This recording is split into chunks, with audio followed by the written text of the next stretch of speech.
If you have not been watching Mind the Game podcast with JJ Redick and Lebron James, you're missing out on a huge opportunity to raise your basketball IQ.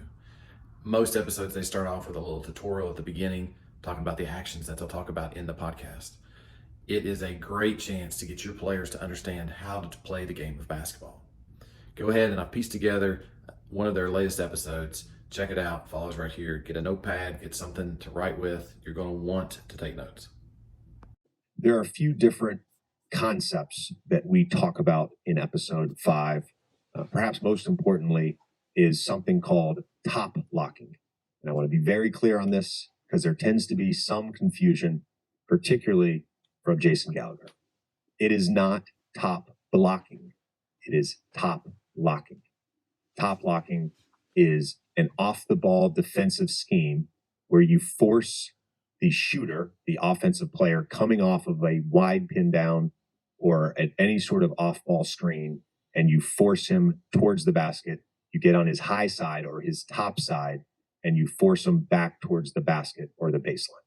All right, let's say the ball is right here, defender there. Let's say there is a shooter in the corner, and there is a big guy that's going to screen away for the shooter. As he comes down to screen, this big would drop to protect the basket, and a top lock is simply when the shooter's man gets all the way on the outside, forcing him back towards the basket. The protection, again, comes from this big or whoever is guarding the screener who drops back. Again, top locking, not top blocking. Oh, real quick on the top blocking thing, which, again, this is a little bit of a cheat code for the Boston Celtics. Let's say that this is Kristaps Porzingis, and let's say this is Jaylen Brown. At any point in time, if Kristaps Porzingis goes to set an away screen on Jaylen Brown, and Jaylen Brown's defender gets into a top lock, and Kristaps Porzingis' defender drops back to provide support, Jaylen Brown can just go set a screen right here, and you've got Kristaps Porzingis popping into space for an open three. That's sort of the counter if you have a shooting big. Also, similar to top locking, another concept that it comes up in the conversation is icing or downing. Icing or downing a pick and roll is when the defender guarding a ball handler on a side pick and roll gets, again, on the high side or the top side and forces it towards the baseline.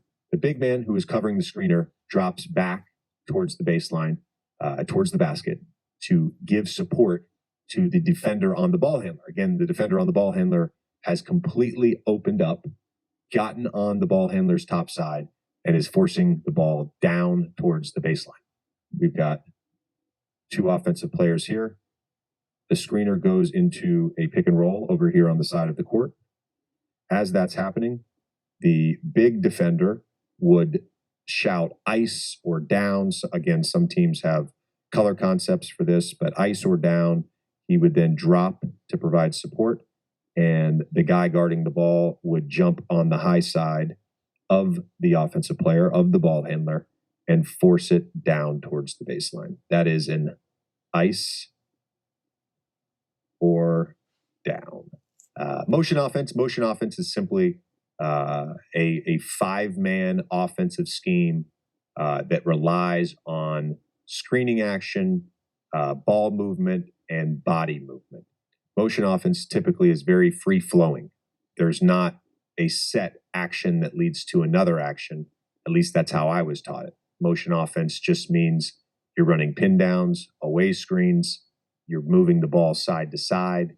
Again, you're just in motion. You know how I was taught motion offense was 3 out, 2 in. So 3 offensive players outside the three-point line and 2 offensive players inside the three-point line. And again, motion offense could be any one of these options. You pass to the wing and you go screen away and replace. As that's happening, maybe you get a cross screen here and you replace. Let's say none of that works. Ball was over here on the right side. Ball goes back to the top of the key. Again, motion offense. Let's say you can run a pin down here, run a pin down here. That's just motion offense. Is ball, body movement, pin downs, away screens, cross screens, motion offense. Flex offense is another offense we talk about. Flex offense, very simply, is a half-court offensive scheme that relies on a baseline screen and then a pin down. And that is a continuous offense. A lot of high school teams run it. College teams still run it. Remember Boston College when we played them and I was at Duke? Coach Al Skinner, that is literally all they ran. Offense also ran the flex offense a ton. This is just a basic flex offense. So you'll have 5 offensive players. And a lot of times a ball handler will enter it this way. He would pass to one of the men up top and make some sort of cut off the other high guy. Once that happens, we are in a flex alignment. And this, all it is a baseline screen looking for a layup into a pin down. And again, once you pin down, you go back out to the corner. And this can be continuous. Baseline cut, pin down. Some teams that still run this, once this first pin down happens, a lot of times this is a big, this is a guard. He would then just come back and set a high pick and roll, and you play out of that. So you can run flex to get into other actions, or you can make flex continuous. As always, thank you for listening and watching the Mind the Game podcast with LeBron James and JJ Redick. If you haven't already, please hit that subscribe button. Go follow.